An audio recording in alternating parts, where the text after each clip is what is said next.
ओम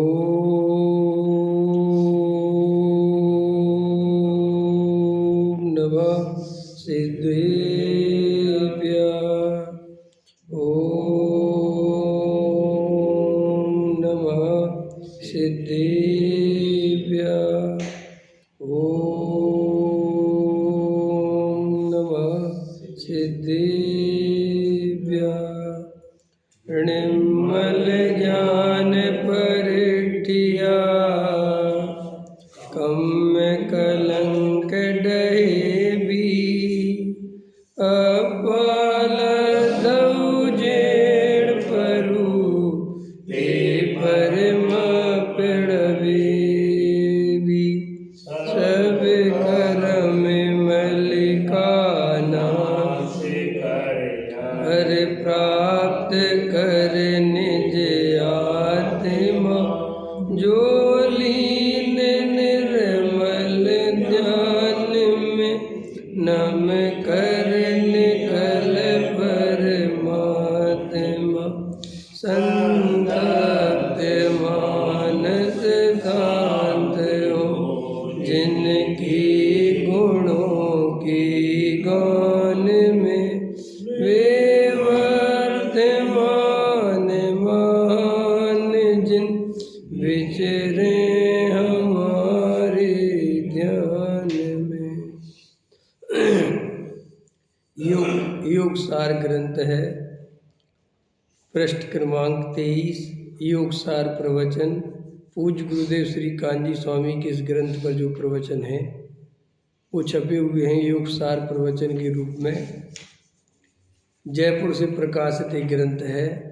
देखो 15 नंबर की गाथा, पुण्य कर्म मोक्ष सुख नहीं दे सकता, ये चर्चा चल रही है। निज आत्मा जाने नहीं अर पुण्य ही करता रहे तो सिद्ध सुख पावे नहीं संसार में फिरता रहे। आचार्य कहते हैं यदि तू आत्मा को नहीं जानेगा, सर्व पुण्य कर्म को ही करता रहेगा तो भी तू सिद्ध सुख को नहीं पावेगा, पुनः पुनः संसार में ही भ्रमण करेगा। देखो साफ साफ आचार्य अपने को ये कह रहे हैं कि ये पुण्य मोक्ष का कारण नहीं है, ये पुण्य मोक्ष को देने में समर्थ नहीं है। मोक्ष को देने में समर्थ नहीं है माने सच्चे सुख को देने में समर्थ नहीं है।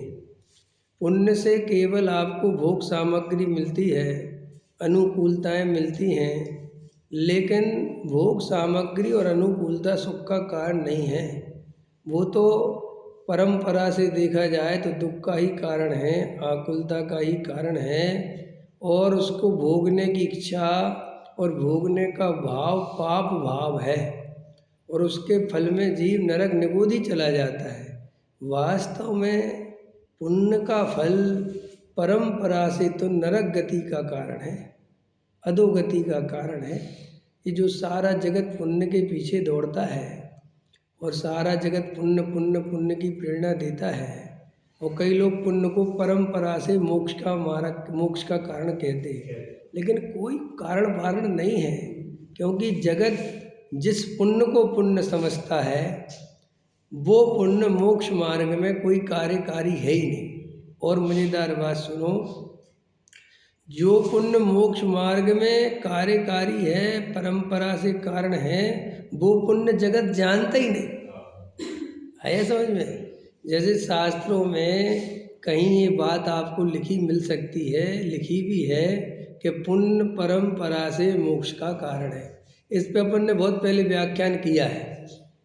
पुण्य परंपरा से मोक्ष का कारण है तो वो किस अपेक्षा लिखा और किस पुण्य की चर्चा है वो ये हमें पता ही नहीं।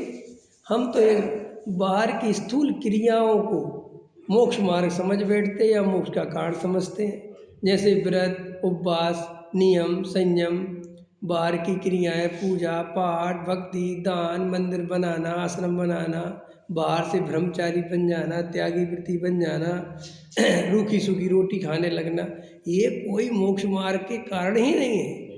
इनसे मोक्ष मार्ग का कोई लेना देना नहीं है।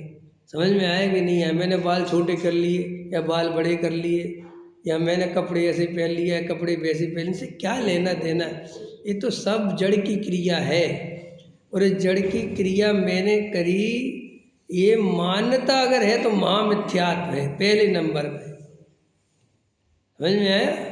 और पुण्य की क्रिया में धर्म माने मिथ्यात्व, और ये पुण्य, ये जो बाहर का पुण्य है, ये दया दान वृष्टि से, इससे तो पुण्य का बंध होता है, तो उससे भोग सामग्री वाला बंध होता है, अनुकूलता मिलती है। समझ में आया कि नहीं आया? जैसे वर्तमान में किसी के पास बहुत पैसा है, मकान है, दुकान है, बहुत संपत्ति, पुण्य का होता है, तो वो उसने वो पुण्य बांधा, लेकिन उससे मोक्ष मार्ग का क्या लेना देना? जैसे अब मुकेश अंबानी ने बहुत पुण्य बांधा, तभी जाके भैया वो पैसे वाला है। अडानी ने बहुत पैसे पुण्य बांधा, तभी जाके पैसे वाला है। मोदी जी ने बहुत पुण्य बांधा, तभी जाके प्रधानमंत्री है। नहीं समझे? लेकिन उस पुण्य का मोक्ष मार्ग से क्या लेना देना है?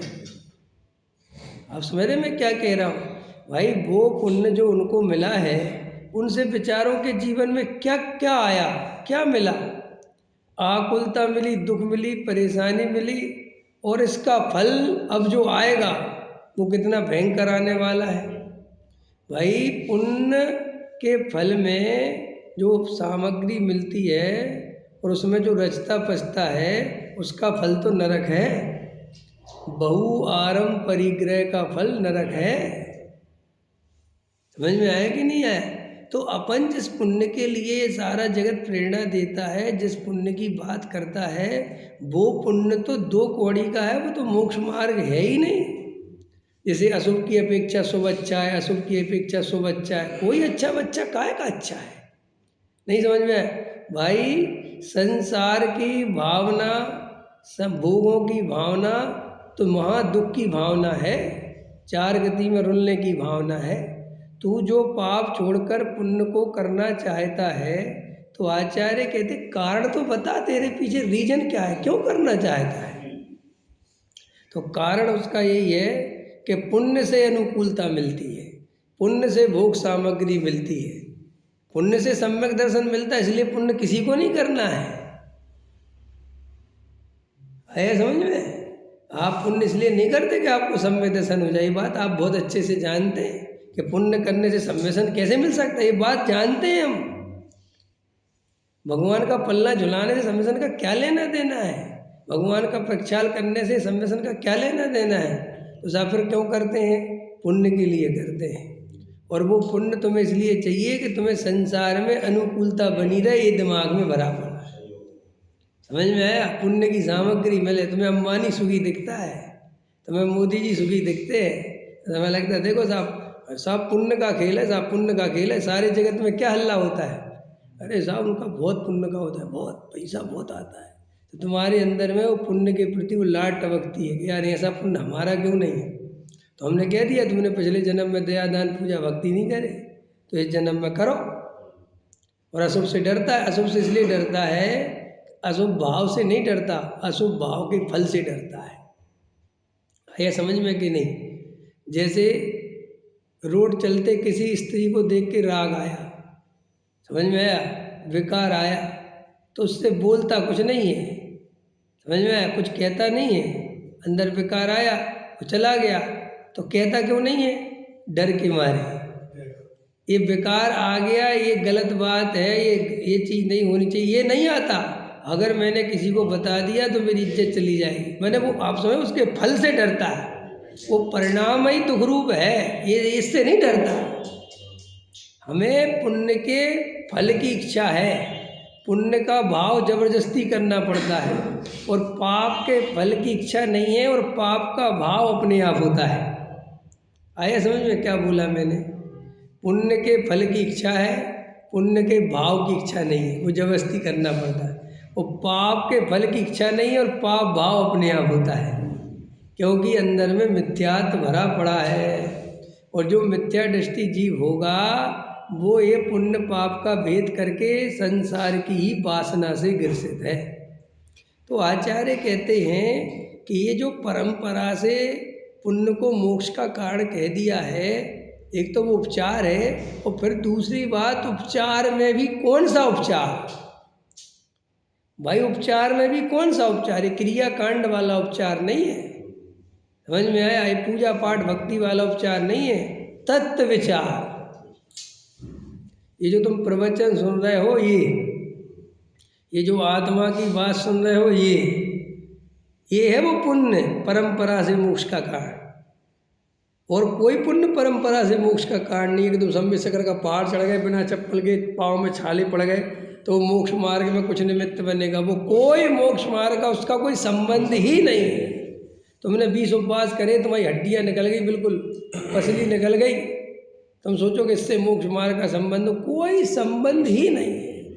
चूँकि कोई भी जीव सम्यक दृष्टि होता है तो उसके पहले तत्व विचार होता है, तत्व विचार के पहले देशना लब्धि होती है, देशना लब्धि के पहले विशुद्धि लब्धि होती है। वो सब पुण्य है। वो आया समझ में? 5 लब्धि सुनिए, 5 लब्धि में से जो विशुद्धि लब्धि है वो पुण्य परिणाम है। जो देशना सुनने का भाव वो पुण्य परिणाम है। फिर जो प्रायोग लब्धि में तत्व विचार करना वो पुण्य भाव। तो परंपरा से हो गया कि नहीं हो गया भाई? परंपरा चालू हुई ना उसकी वहाँ से। आया समझ में कि नहीं? लेकिन तुमने पिछले जन्मों में व्रत करे थे, तुम इसलिए जैनी बन गए, ये बिल्कुल चक्कर ही नहीं है इसका। आया समझ में कि नहीं? ये तो हमें जितना कुछ भी जीवन में ये जो तत्व विचार मिल रहा है, जो ये हमने सच्चे देव शास्त्र गुरु की अनुमोदना करी है, पढ़ा है, और आधा अधूरा छोड़ छाड़ के आ गए तो उस जाति का उदय इस जन्म में आ गया है। समझ में? अपन को अंतरंग में ये दया दान पूजा भक्ति के पुण्य के पीछे नहीं दौड़ना है। अपन को तो वस्तु स्वरूप को समझना है, स्वाध्याय में बैठना है, देव शास्त्र गुरु के प्रति भी सहज उनके जैसा ही भाव है।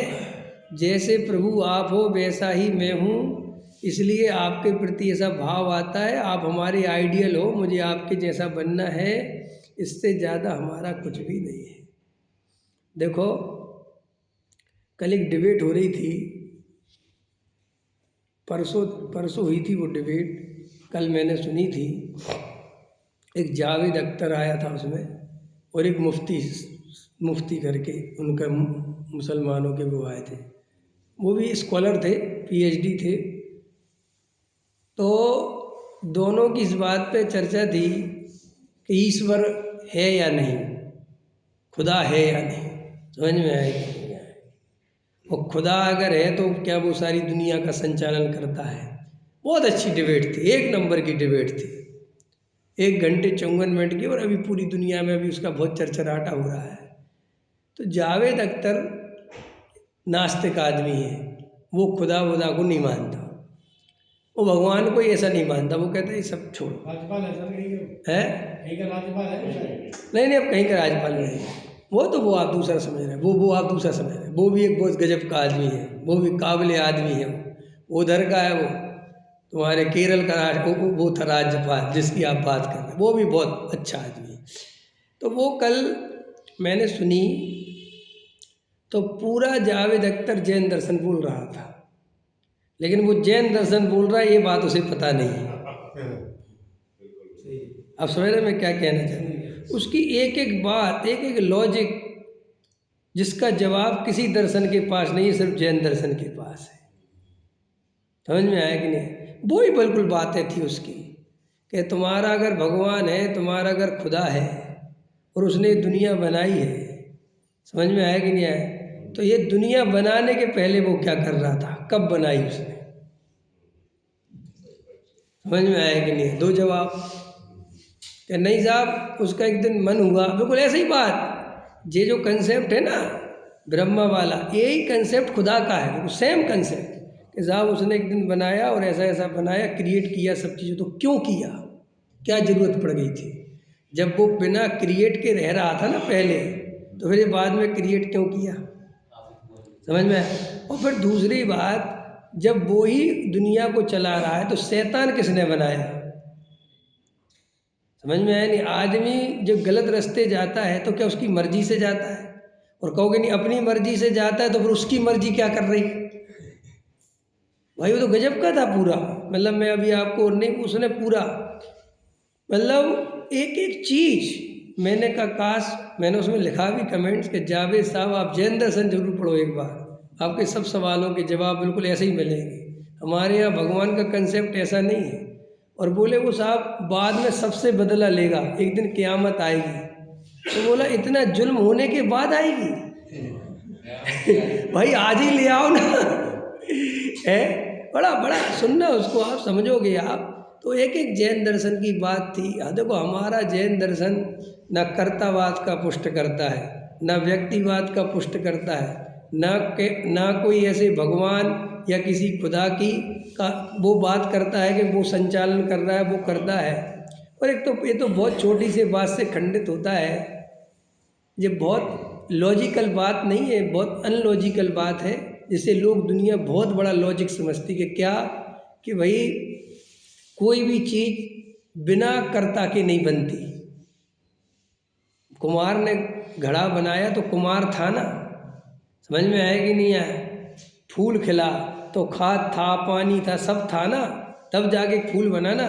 तो इतना सारा यूनिवर्स है, इतनी बड़ी दुनिया चल रही है, तो कोई एक महाशक्ति होनी चाहिए।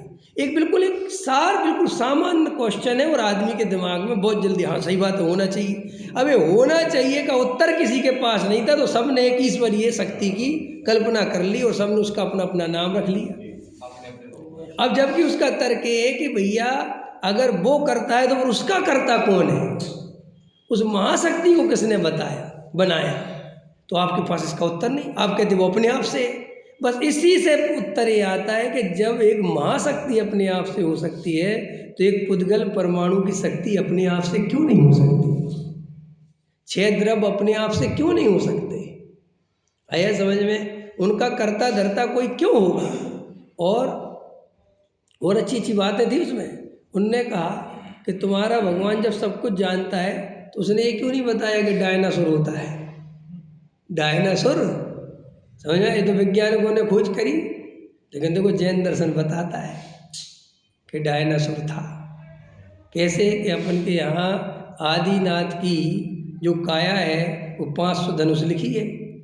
तो 500 धनुष के आदमी के समय में छिपकली डायनासोर के बराबर होगी, बिल्कुल नो कॉमन बात है। जैन दर्शन वो जो बातें कर रहा था उसको सुनना, आप उसका एक एक जवाब देता है।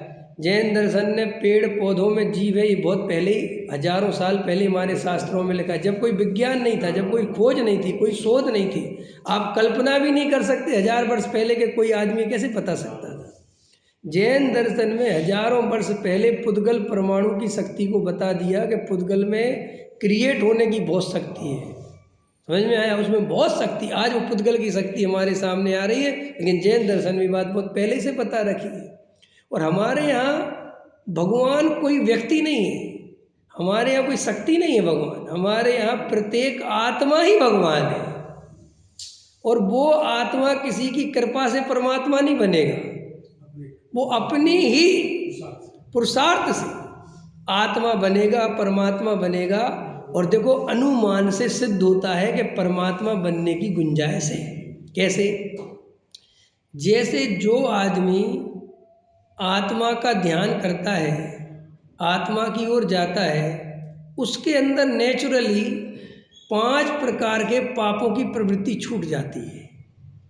ये आप नेचुरल देखो, कोई भी आदमी अगर अंदर के ध्यान में जाएगा, शांत होकर बैठेगा, तो उसके अंदर करुणा, प्रेम, वात्सल्य, जीवों के प्रति दया का भाव, किसी को सताने का, मारने का भाव अपने आप ही खो जाएगा। और ऐसा खाली जैन दर्शन की बात नहीं, कोई हमारी परंपरा की बात नहीं है। दुनिया में जितने भी बड़े से बड़े दार्शनिक हुए, बड़े से बड़े ज्ञानी हुए, चाहे वो किसी भी दर्शन में हुए, किसी भी धर्म में हुए, उनमें एक बात कॉमन रही, जब उन्हें आत्मज्ञान हुआ तो उनके अंदर से करुणा का सागर फूटा।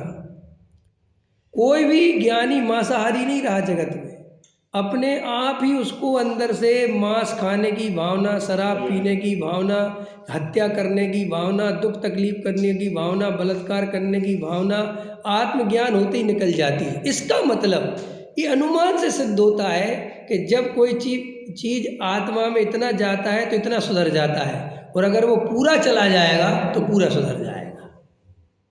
समझ में आया? और परमात्मा की जो कल्पना है कि साहब परमात्मा ऊपर क्या कर रहा है, उसका जवाब जैन दर्शन से बढ़िया कोई नहीं दे सकता। वो अपने स्वरूप में मग्न है, अपने में आनंदित हो रहा है और उसके ज्ञान में लोकालोक झलक रहा है। बस यही उसकी मर्यादा है। ना वो लोकालोक में इंटरफेयर करता है, न उसे लोकालोक से कुछ करना है। तो कोई कहे कि वो परमात्मा बना क्यों?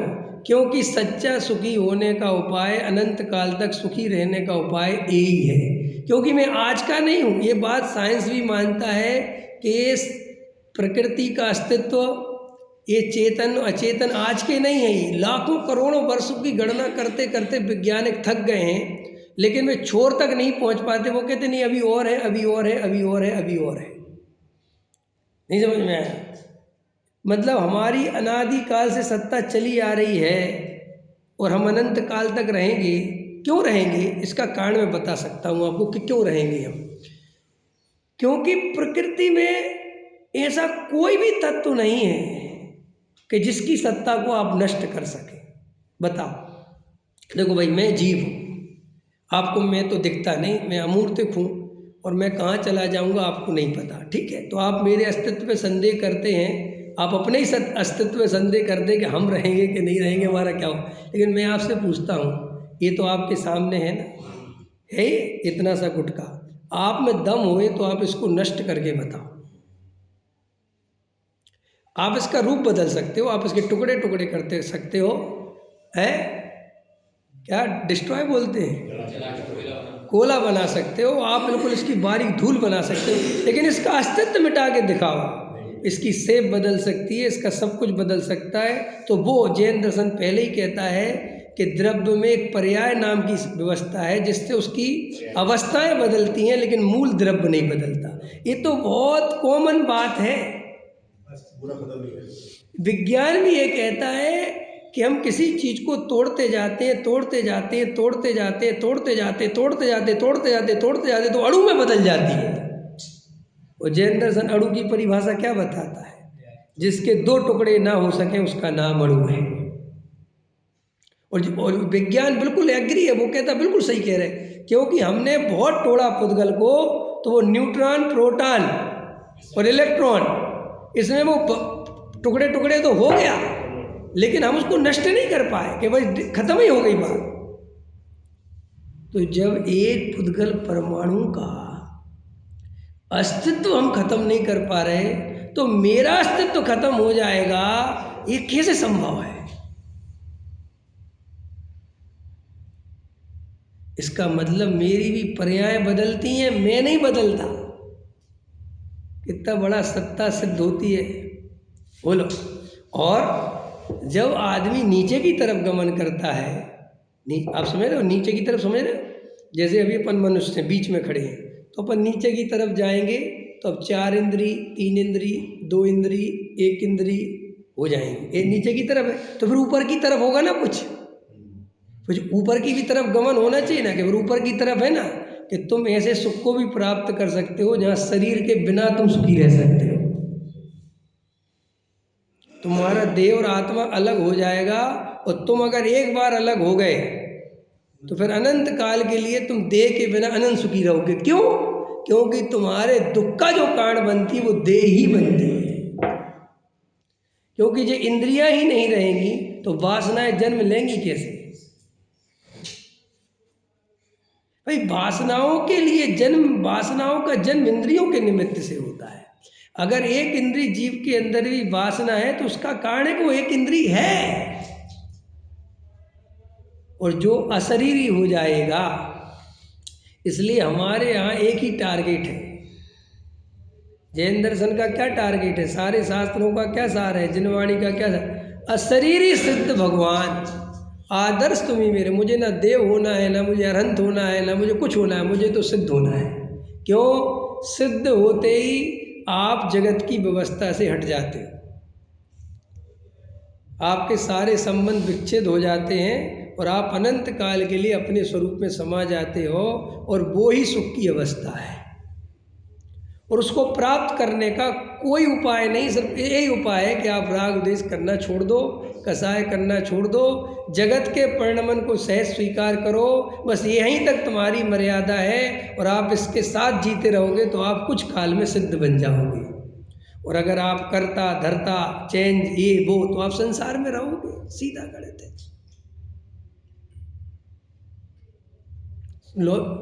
देखो कॉमन बात है, लॉजिकल बात है।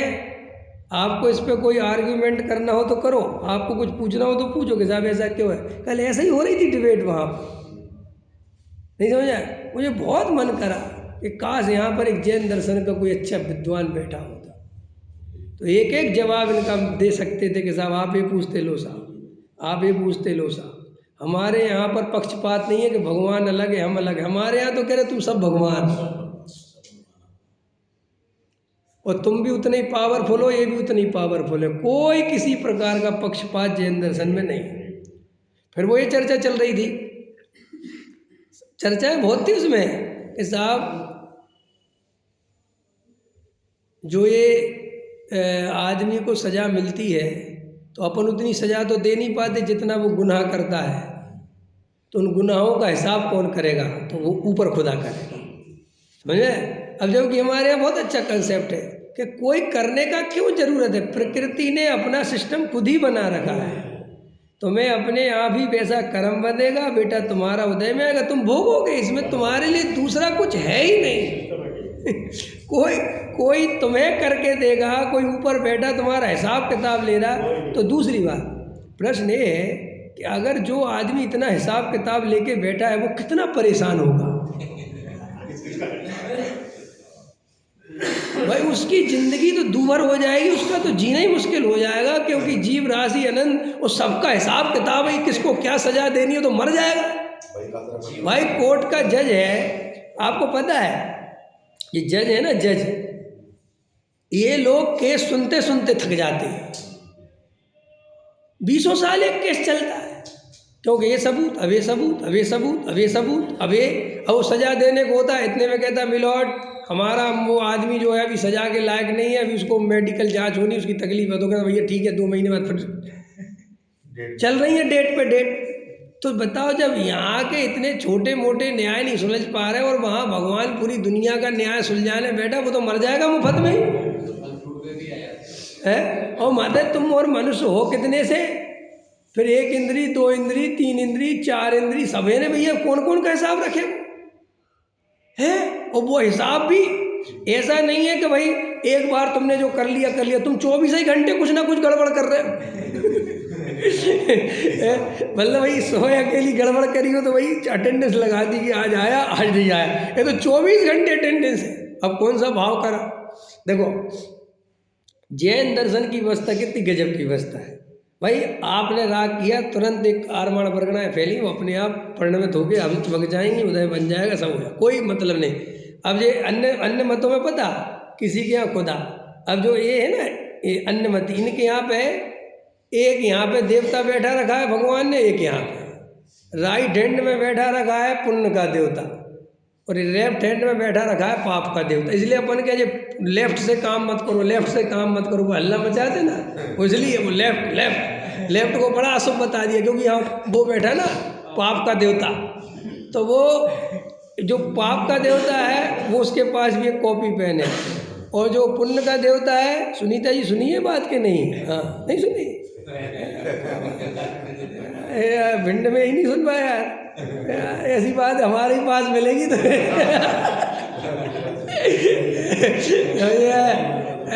तो वो यहाँ बैठा है। तो पता दिन भर 2 लोग क्या करते थे बेचारे, पानी भी पीने नहीं जा सकते कहीं। समझ में, दिन भर कहीं काम है, पाप करा, लिखो जल्दी लिखो, डेट समय कितना करा, कितनी देर तक करा, लिखो भाई। इस वाले को पुण्य करा, अरविंद जी तुम जो पूजा करते हो प्रक्षाल करते हो ना, देर तक डाला करो भगवान पे, तो सब लिख रहा है? हाँ अभी से बहुत ऐसे बैठा रखे है, नहीं समझे। और एकदम एक दिन सुनो, वो कहते एक दिन हिसाब लेगा, सब लेगा हिसाब, सब लेगा। जैन दर्शन कोई हिसाब को नहीं मानता। जैन दर्शन बिल्कुल, देखो और सुनो, थोड़ी मार्मिक बात सुनो जैन साहब प्लीज, थोड़ी मार्मिक बात सुनो। अब कोशिश करो कि आप उससे बात ना हो। देखो, जैन दर्शन जब मैं उसको सुन रहा था तो आप भी सुनना, तो आपको भी लगेगा कि हम कितने वैज्ञानिक दर्शन में पैदा हुए हैं। हमारा जैन दर्शन कितना वैज्ञानिक है। ये अलग बात है कि जैन दर्शन का वैज्ञानिकीकरण हम जगत के सामने प्रस्तुत नहीं कर पाए और जगत हमसे हमारे दर्शन तक नहीं आ पाया। उसके बहुत सारे कारण ये हैं कि हमारा जो बाहर में पूजा पाठ की पद्धति है वो हमारी पद्धति बिल्कुल अन्य मतियों जैसी है। आप समझ रहे, हमारे यहाँ भी भगवान की पूजा भक्ति वही कहने को कि तुम ही करता हो, तुम ही धरता हो, तुम ही तारणहारे हो, तो ये महावीर कब आओगे। तो बिल्कुल ऐसा लगता है जगत के जीवों को कि जैन दर्शन भी कोई अलग से दर्शन नहीं है, बस इसके भगवान अलग हैं, मान्यता वही है। हाँ, हमारे ही से निकला जैन। तो क्यों? क्योंकि हमारा का जो बाहर का आडंबर है वो जगत को बिल्कुल वैसा ही दिखता है। हमारे यहाँ भी भगवान को भी चावल चढ़ा रहा है, फल चढ़ा रहा है, ये चढ़ा रहा है, वो चढ़ा रहा है, और कुंडलपुर के बाबा और सोनागिर के और नैनागिर के और कहाँ के। तो ऐसा लगता है जगत के जो दूसरे दर्शन है या दूसरे फिलोसफर है कि ये दर्शन भी ऐसा ही है। ठीक है, जो प्ररूपित कर सकते थे, हमारे यहाँ जो प्ररूपित कर सकते थे मुनि भगवंत, वो जंगल में बेवार, यही पॉइंट था। और हमारे यहाँ जो असली वीतरागी संत हैं वे जगत की चिकल्लस में पड़ते नहीं। उन्हें जगत के बाद विवाद में पार्टिसिपेट करना नहीं, उन्हें कोई लेना देना नहीं, वे अपने में डूबे हुए हैं। अब इसलिए वो फिर दूसरी बात, जैन दर्शन कभी भी किसी भी दर्शन के खिलाफ नहीं जाता, वो कभी भी अपना दावा नहीं करता, क्योंकि हमारा अनेकांत स्वरूप है। हम कहते ठीक है साहब, वो अपनी कह रहे, कहने दो। दूसरी बात, हमारा दर्शन वीतरागी है, हम कोई पंथ संप्रदायवादी नहीं, हम किसी को कन्वर्ट करने में बिलीव नहीं करते। जैनी दर्शन की एक विशेषता है कि हम आज तक किसी को कन्वर्ट करने में बिलीव नहीं करते, और कन्वर्ट करने में बिलीव नहीं करते इसलिए हमने ना स्कूल खोले, ना अस्पताल खोले, ना कुछ खोला, क्योंकि हमें इससे कोई मतलब ही नहीं कि लोग हमारे दर्शन की तरफ आकर्षित हों। और जो अन्य लोगों ने सब करा, जैसे क्रिश्चियन ने बहुत अस्पताल बहुत स्कूल खोले, उसका कारण ये था कि उन्हें बदलने थे, लोगों को कन्वर्ट करना था, तो वे लोगों की हेल्प करते थे। आदिवासी एरिया में जा के उनको हेल्प करते और कन्वर्ट करते, सबको पता है, इसमें कोई वो तो है नहीं। लेकिन जैन दर्शन ने आज तक यहाँ तक कि विद्यालय खोले और उसमें कोई बच्चा पढ़ने आया तो उसे ज़बरदस्ती कभी ये नहीं कहा कि तुम जैन दर्शन स्वीकार करो। हमारे यहाँ ऐसे बहुत से विद्यालय चल रहे जैनियों के कि जिसमें बच्चे आते हैं, पढ़ के चले जाते हैं और वो अजैन ही बने रहते हैं। हम उनको कभी जातिगत बदलने की कोशिश ही नहीं करते, ना कोई लालच देते हैं। क्यों? क्योंकि हमें ये बात अंदर से पता है कि जिस जीव की होनहार भली होगी, योग्यता होगी, वो समझ जाएगा, और नहीं होगी तो नहीं समझेगा, इसमें क्या बात है। ये जैन दर्शन की सबसे बड़ी विशेषता है, जो आज की दुनिया पूरा ये स्वतंत्रता की बात करता है कि स्वतंत्रता मिलनी चाहिए, कोई किसी पर जबरदस्ती नहीं होनी चाहिए, किसी पर आग्रह नहीं होना चाहिए। ये सब जैन दर्शन में अनादिकाल से है स्वतंत्रता। जिसने बताया जगत को प्रत्येक कण स्वाधीन है, करता न धरता कोई है, अणु अणु स्वयं में लीन है। हमारे यहाँ स्वतंत्रता इतनी ज़्यादा है कि पुद्गल परमाणु के भी स्वामी हम नहीं हैं। क्या अरविंद बाबू, हमारे यहाँ स्वतंत्रता इतनी है कि तुम्हारे स्वामी तो छोड़ो, पत्नी के स्वामी तो छोड़ो, हम एक पुद्गल परमाणु के भी स्वामी नहीं। वो कह रहे साहब इसका अस्तित्व, इसकी सत्ता, इसका परिणमन अपने हाथ में है, मेरा कोई लेना। ये जैन दर्शन की पराकाष्ठा है जो दुनिया में कोई दर्शन नहीं मानता। इसलिए जगत के सामने जैन दर्शन आना चाहिए, जगत निहाल हो जाएगा। आज जो लोकतंत्र की बात चल रही है, आज जो मानव अधिकार की बात चल रही है, आज जो समान नागरिकता की बात चल रही है, आया समझ में? आज जो अहिंसा की बात चल रही है, आज जो झूठ फरेब छोड़ने की बात चल रही है, आज जो परिग्रह की बात चल रही है, उन सब का समाधान जैन दर्शन में है। जैन दर्शन परिग्रह के खिलाफ है। वो कहता नहीं, आपको दुनिया की संपत्ति जोड़ने का अधिकार नहीं है, आप अपने पास उतना ही रखिए जितनी आपकी आवश्यकता है, बाकी आप उससे ज़्यादा रखते हैं तो अनीति है। समझ में? गजब की बात है। क्यों? क्योंकि बहु आरंभ परिग्रह पाप है हमारे यहाँ। हमारे यहाँ परिग्रह इकट्ठा करना पुण्य नहीं है, अच्छी बात नहीं है। आया समझ में? हिंसा की पराकाष्ठा कितनी है? इतनी है कि पेड़ में जो लगा हुआ पत्ता है वो भी आपको बिना आवश्यकता के, और बहुत ही ज़्यादा आवश्यकता पड़ जाए तो ही एक ही तोड़ना, दो भी मत तोड़ना। और अगर सूखे पत्ते से काम चल जाए तो हरा मत तोड़ना। बोलो, ऐसा है दुनिया का कोई दर्शन इतनी बारीकी से सोचने वाला है? बोलो, पानी भी कैसा पीना, फल भी कैसे खाना, सब्जी कैसी खाना। बोलो, तो ऐसा क्यों है? क्योंकि जैन दर्शन में ये करुणा कहाँ से आई? क्योंकि यहाँ प्रत्येक आत्मा परमात्मा है, और एक परमात्मा दूसरे परमात्मा को दुख कैसे दे सकता है? करुणा का भाव तो वहाँ होता है जहाँ मैं कुछ हूँ और तुम कुछ नहीं हो। जहाँ अहंकार होगा वहाँ हिंसा होगी। हिंसा के कई रूप हैं। किसी को नीचा दिखाना भी हिंसा है, किसी को नीचा अपने से छोटा मानना भी हिंसा है, किसी के पास पैसा नहीं है उसका अनादर भी हिंसा है, और किसी के पास बहुत पैसा है उसकी चापलूसी भी हिंसा है। बोलो सर, आया समझ? क्योंकि राग देश, क्या लिखा वज्रसेन जी? हिंसा किसे कहते हैं? परिभाषा बोलो। आत्मा में किसी भी निमित्त से राग देश पैदा होते हैं, वो सब हिंसा है। समझ में आया?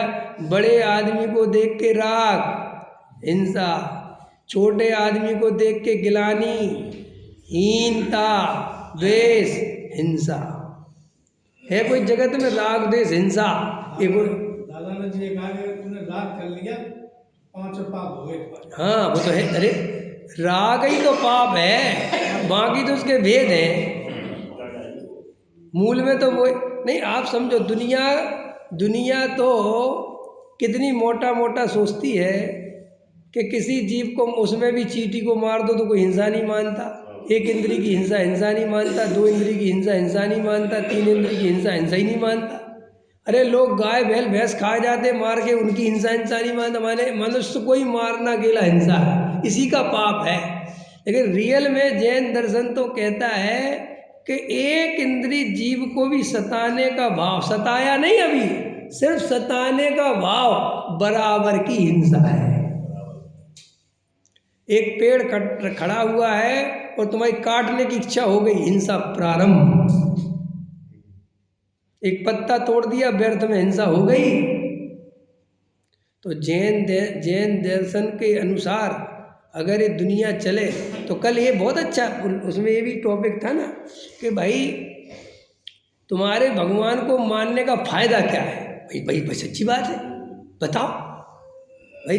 मैं तो कह रहा कि है ही नहीं, और तुम कह रहे हैं, तो चलो है का फायदा क्या है भाई? उसके होने का कोई फायदा तो बता। दुनिया में हिंसा फैल रही, झूठ फैल रहा, चोरी फैल रही, कुशील फैल रहा, परिग्रह फैल रहा, क्रिमिनल हो रहे, हत्याएं हो रही, बलात्कार हो रहे, तो भाई फायदा क्या हो रहा है उसका? और दूसरी बात, उसी के नाम पे सबसे ज़्यादा हिंसा हो रही। भाई दुनिया में 5000 युद्ध हुए हैं, तो वे 5000 युद्ध आज तक धर्म के ही नाम पे हुए हैं। क्योंकि एक धर्म कहता बस मैं ही सब कुछ हूँ, और तेरा धर्म झूठा। यही तो युद्ध का कारण है। और अगर उसने ये सब दुनिया बनाई तो उसने ये अलग अलग धर्म क्यों बना दिए? एक ही रखना था।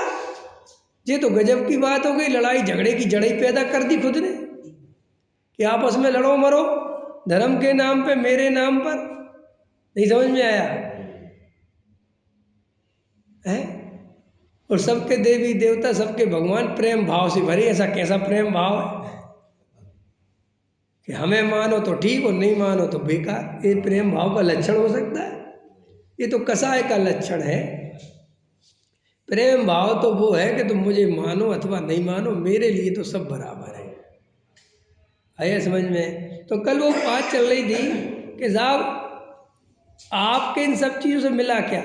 लेकिन मैं कहता हूँ अगर आप जैन दर्शन को समझोगे तो जैन दर्शन पूरी दुनिया के लिए शांति, वात्सल, प्रेम, करुणा, दया, समझ में, इसमें गर्वित है। इसमें इतनी गर्वित है कि एक इंद्रिय जीव को भी नहीं सताना है। और तो सोचो, और अनेकांत, सबको अपनी बात कहने का अधिकार। समझ में आया? आप अपनी बात कहो, क्योंकि वस्तु अनेकांतात्मक है, हम सबकी सुनेंगे। हम ऐसा नहीं कि हमारा ही सत्य नहीं, आप भी कहो। आपका किसी अपेक्षा से सत्य होगा, हमारा किसी अपेक्षा से सत्य होगा, आप सुन कहो। सबको लोकतंत्र, समझ में आया?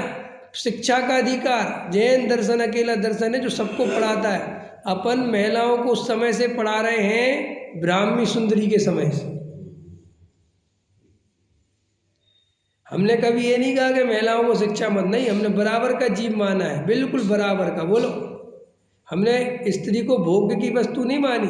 ये जो कन्यादान होता है वास्तव में जैनियों में नहीं होना चाहिए, क्योंकि कन्यादान का अर्थ होता है जैसे कन्या कोई भोगने की वस्तु तुमने दान कर दी।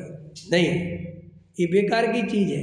समझ में? हमारे यहाँ तो स्त्री उतना ही जीव है जितने हम, बिल्कुल बराबर। और उसकी पर्यायगत योग्यता और हमारी पर्यायगत योग्यता में अंतर है, लेकिन बिल्कुल बराबर का जीव है। और उसको पूरा रहने का, उसको जीवन जीने का पूरा अधिकार है। उसके साथ किसी भी प्रकार की जाति नहीं होनी चाहिए, अपने बिल्कुल मानना है। हम लोग कभी भी अंतरंग में जब उसको गहराई में पढ़े ना जैन दर्शन को, और ये दुनिया के सामने देखो, समंतबद्धाचार्य लिखा है, अगर कोई अच्छा वक्ता हो, समझ में आया क्या? अच्छा वक्ता हो और उसमें मजबूती से उसका ज्ञान हो और जैन दर्शन का प्रॉपर ज्ञान हो, तो वो सारी दुनिया में जैन दर्शन समझा सकता है। मैं तो चैलेंज कर रहा हूँ भाई साहब, मुझे तो जितने दर्शन वाले सबरे बुला लो, और जितने तुम्हारे सब बड़े से बड़े दार्शनिक सबके बीच बैठा लो। मैं अपने दर्शन की बात कह सकता हूँ और तुम मेरी काट नहीं सकते बात किसी कीमत पे। हर बात, जैसे कोई कहे हम नहीं मानते तुम्हारे कर्मों को, मत मानो, आई एम एग्री कि नहीं, कर्म होता ही नहीं होता, ठीक, तुम तो हो कि हमें तो हूँ। तुम्हें सुख दुख होता है? हाँ होता है, तो ठीक है, छोड़ो कर्म को। अब तुम सुखी होना है तो क्या करोगे बताओ? किसी को मार के सुखी होगे? किसी को दुख तकलीफ दे के सुखी होगे? राजा बन के सुखी होगे? बोलो, चलो करो। ऐसा मैं नहीं मानता मृत्यु, मत मानो मृत्यु, मत मानो जन्म, ये तो मानोगे कि इधर तो हो, भी तो हो। अभी कैसा रहना चाहिए तुम्हें? प्रेजेंट में कैसा रहना चाहे तो बताओ। हिंसा करना चाहिए, दुख देना चाहिए, किसी को मारना चाहिए, सताना चाहिए, किसी जीव को मार के खाना चाहिए? ये अच्छी प्रकृति का लक्षण है? छोड़ो भी धर्म की चर्चा, करो आप मानवता के आधार पे बात करो। समझ में आया कि नहीं आया? और अगर भगवान का कंसेप्ट आपको चाहिए तो हम तो कह रहे आप ही भगवान हो। हम तो आपका रिमोट किसी के हाथ में दे ही नहीं रहे, हम तो ये कह रहे हैं कि आप ही भगवान हो, आप में ही ताकत है भगवान बनने की। बोलो साहब, ऐसी बढ़िया से बढ़िया। तो कल जब मैं उसको डिबेट को सुना ना अरविंद जी, तो लगा कि अपन कितने भाग्यशाली हैं भाई साहब। आपको पता ही नहीं कि हमारे पास क्या चीज़ है, खजाना है अपने पास मोक्ष जाने का। लोग कैसे कैसे घूम रहे, कैसी कैसी ताली बजा रहे, कैसे कैसे जवाब। अब उसने बोल दिया ना तो लोग उसके खिलाफ हो गए, जावेद अख्तर के खिलाफ हो गए। अरे साहब ये तो खुदा को नहीं मानते। देखो, लेकिन उसका जवाब किसी ने नहीं दिया। उसने बहुत अच्छा बोला था कि जब ये धर्म वाले जवाब नहीं दे पाते तो विरोध करना चालू कर देते। ये उनके साथ प्रॉब्लम है। इनसे कोई प्रश्न पूछो ना, बोले हर धर्म में प्रश्न करने की मना है, बस मान लो। क्या था उसका लॉजिक कि आप क्या पूछो कोई चीज़, मान लो, जो लिखा वो मान लो। क्यों मान ले? हमें नहीं आ रही समझ, हम क्यों मान ले? बोले इतनी आज़ादी नहीं दे सकते थे। आदमी को सोचने की आज़ादी नहीं देते, बोलने की आज़ादी नहीं देते, और कहते हमारा धर्म महान है। काय का महान है? जो प्रश्न करने से डरे वो दर्शन सच्चा दर्शन ही नहीं है। तो कल उसने बताया था इंजीनियर साहब, फेथ और बिलीफ, समझ में आया? सारे दर्शन फेथ पे आकर रुक जाती है। फेथ मान लो, आपको ना लॉजिक दिया जाएगा, ना आपको दिखाया जाएगा, ना आपको कोई अनुमान बताया जाएगा।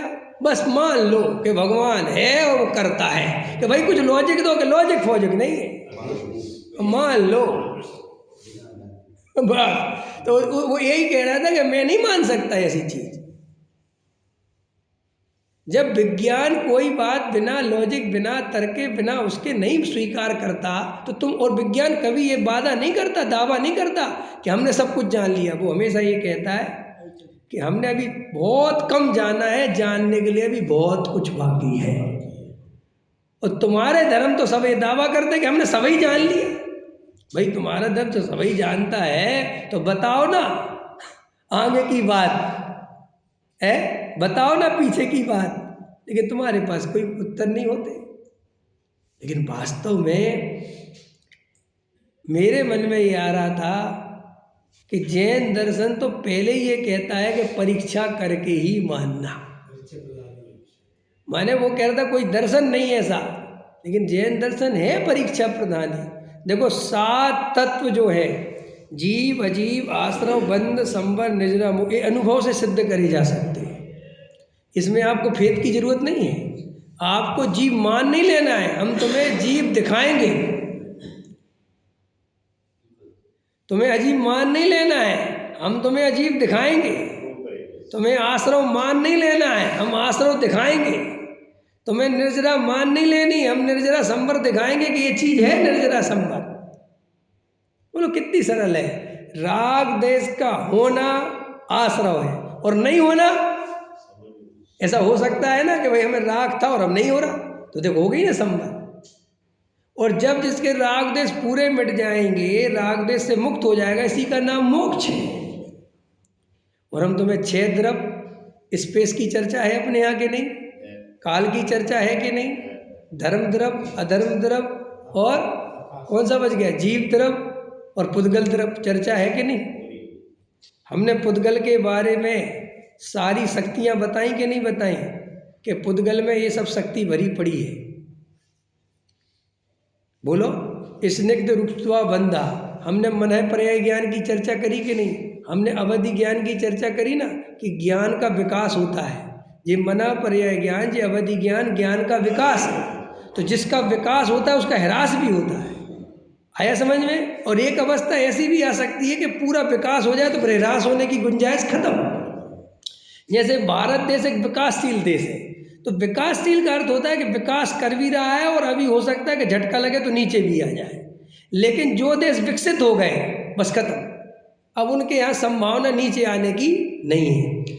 ऐसे ही जब जीव पूरी तरह विकसित होकर सिद्ध भगवान बन जाता है तो फिर वो लौट के नहीं आता। और हमारे यहाँ कोई भगवान भगवान में नहीं समा जाता, कोई ब्रह्मा ब्रह्मा में नहीं समा जाता, सब अपने अपने ब्रह्मा को भोगते हैं, क्योंकि प्रत्येक आत्मा ब्रह्मा है। बोलो ऐसा कंसेप्ट हमारे पास है। और हम दुनिया के सामने चूंकि इस काल की ऐसी स्थिति है कि अपन नहीं कर पाते, नहीं हो पाता, क्योंकि मोक्ष जाने का प्रकृति में सिस्टम ही ऐसा है कि बहुत कम जीव जा पाएंगे। तो इसलिए समझ में भी ये कम ही लोगों को आ पाएगा, क्योंकि दुनिया बहुत कॉमन बातों के पीछे लगी हुई है, बहुत छोटी छोटी बातों में उलझी पड़ी रहती है और उसी में उसका जीवन चला जाता है। तो अपने को एक गहराई से समझना। देखो आज मैं आप लोगों का थोड़ा समय ले रहा हूँ, थोड़ा आप शांति रखना, 5-7 मिनट की बात है। एक प्रश्न और आया था आज, किसी माता जी का आया, आर्यका जी का है, किसी ने करवाया है। आर्यका माता जी हैं कोई, मैं नहीं जानता, प्रश्न भी आया, सुबह ही पढ़ा मैंने। वो 15-20 दिन से मेरे प्रवचन सुन रही होंगी। कौन है मुझे नहीं पता, उसमें नाम वाम भी कुछ नहीं है। तो उनको मेरे प्रवचन 50-55 साल की हैं और उनको मेरे प्रवचनों से बहुत कुछ बातें समझ में आई। गुणस्थान समझ में आ गए, आराधना समझ में आ गई, स्वरूप समझ में आ गया। तो उनने भेजा है कि साहब हमारी हालत ऐसी है कि ना हम घर के ही रहे ना घाट के ही रहे। अब हम लोग इतनी अज्ञानता में जब हमने निर्वृत्ति ले ली, व्रत नियम ले लिए, संयम ले लिया, और आप जो बता रहे बिल्कुल वैसे ही है, अंदर में वैसा कुछ है नहीं, बस इसको ढोते हैं, समझ में। और तकलीफ बहुत होती, पीड़ा बहुत होती, और हम छोड़ के अब जा नहीं सकते क्योंकि हमें कोई अपनाएगा नहीं, कोई हमें कुछ वो होता नहीं है। तो अब क्या करें साहब, इसका जवाब मांगा है उनने कि हमें क्या करना चाहिए। तो देखो भैया, परिस्थिति को तो अपन बदल नहीं सकते। आपके उदय के अनुसार जो होना था, निर्वृत्ति होनी थी हो गई, और आर्य का बननी थी बन गए, और 50-55 साल की उम्र भी आपने निकल गई। अब थोड़ी बहुत उम्र है तो बहुत ज़्यादा परेशान ना होकर जिस अवस्था में हैं वहीं रहकर आप स्वाध्याय करें, तत्व चिंतन करें, भेद ज्ञान करें, तत्व निर्णय करें, सम्यक दर्शन की प्राप्ति का उपाय करें, और बाहर में ज़्यादा विकल्प ना करें कि ये बदल जाए, वो बदल जाए, परिस्थिति बदल जाए, ये हो जाए, वो हो जाए, हम यहाँ चले जाए, वहाँ चले जाए, कहीं मत जाओ, क्योंकि संसार सब जगह ऐसे ही है। जितना जितना ना देखो उतना कम है, समझ में? सब जगह कुएं में भांग है, समझ में आया कि नहीं आया? दूसरे का दूर के ढोल सुहावने लगते हैं, ऐसा लगता है कि वहाँ बहुत अच्छा होगा, वहाँ ऐसा कुछ नहीं है। सब धर्मों में, सब पंथ संप्रदाय में यही हालत है, चाहे वो दिगंबर हो, चाहे श्वेतांबर हो, चाहे 20 पंथी हो, चाहे 13 पंथी हो, चाहे कोई से ही पंथी हो, और चाहे कोई भी जाति की हो, सब जगह यही चलता है। चुपचाप रह के अपनी आत्मा आराधना करते रहिए, और जो बाहर का जीवन है उसे सहज रहे, उसके प्रति खेच ना करें। और दूसरी बात, अपने जीवन में अब सत्य का उद्घाटन करें। आप अगर प्रवचन वगैरह करते हैं या किसी को पढ़ाते हैं तो उसको सत्य बताएं, सब कुछ सत्य बताएं। कोई अगर निर्वृत्ति में आपके पास आना चाहता है तो उसको समझाएं कि निर्वृत्ति का ये स्वरूप नहीं है। वो आपसे कहे कि आपने क्यों लिया, तो आप उसका सत्य बताएं कि हमने ले लिया था, हमें जब उस समय इतना ज्ञान नहीं था और हमारा जीवन इतना आ गया तो हम वापस तो नहीं जा सकते, लेकिन सत्य स्वरूप को समझे बिना, सम्यक दर्शन की प्राप्ति करे बिना गुण स्थान प्रमाण अपन को निर्वृत्ति लेना चाहिए। ये आप आगे अन्य जीवों को प्रेरणा सत्य रूप में करें। आप पंथ संप्रदाय का पोषण ना करें, आप गलत बात को गलत कहें, और गलत बात को गलत कहने का तरीका है कि सच्चा मोक्ष मार्ग ये नहीं है, ये है, बस इतना ही। उसमें ज़्यादा खींचातानी करके, किसी का अपमान करके, किसी क्रिया को गलत बता के उसमें नहीं लगना। बस ये अपने को रास्ता अपनाना चाहिए। साहब सच्चा मोक्ष मार्ग तो ये है, ये कोई सच्चा मोक्ष मार्ग नहीं है, और ये सच्चा मोक्ष मार्ग मिले बिना ये कभी सच्चा होता नहीं। आप समझ गए? तो इस तरीके से उन बहन जी को, माता जी को हम ये कहना चाहते अपनी तरफ से कि वो इस तरीके से स्वरूप समझें। या कोई और भी ब्रह्मचारी त्यागी वृत्ति कोई भाई हो और मन में ऐसा आ गया हो कि हम थोड़ा सा भटक गए या नहीं समझ पाए और हमने पहले भावुकता में व्रत ले लिए, तो कोई बात नहीं, उसके भी कर्तापन नहीं है, वो होने योग्य था तो वो हो गया है। अब लेकिन आपका होनहार भली है, भाग्य भला है कि आप अहंकार में नहीं गए, आपने अपने को बड़ा धर्मात्मा समझ के अहंकार नहीं किया, और आपको सत्य अभी भी समझ में आ गया तो कोई दिक्कत नहीं है। ब्रह्मचारी को सम्यक दर्शन नहीं हो सकता ऐसा नहीं है। टोडामल जी साहब ने इसका जवाब 7वें अधिकार में दिया है कि भाई कोई व्रत लेके सम्यसन ले ले, कोई व्रतों के पहले ले ले, मार्ग तो ये है कि सम्यक दर्शन लेके व्रत ले, लेकिन कभी कभार आगे पीछे भी हो जाता है। कोई साधु पहले बन जाता है और दीक्षा लेके बाद में भावलिंग आ पाता है, बाद में स्वरूप समझ में आता है, सो उसके कर्ता धर्तापन नहीं है। जो होने योग्य था वो वैसा हुआ, और अपन को अभी ये सत्य मिल गया है तो अपन सत्य को समझें और आत्मानुभव में लगें और बिल्कुल चिंता छोड़ दें। बाहर में जो आपकी जहाँ जैसी व्यवस्था बनी है उस व्यवस्था में शांति से रहें, बस उसका प्रचार प्रसार ना करें, उसको गलत बात को आगे ना बढ़ने दें, अपने तक सीमित रखें, और आपके पास कोई आए तो उसे सत्य बता दें। सहजानंद।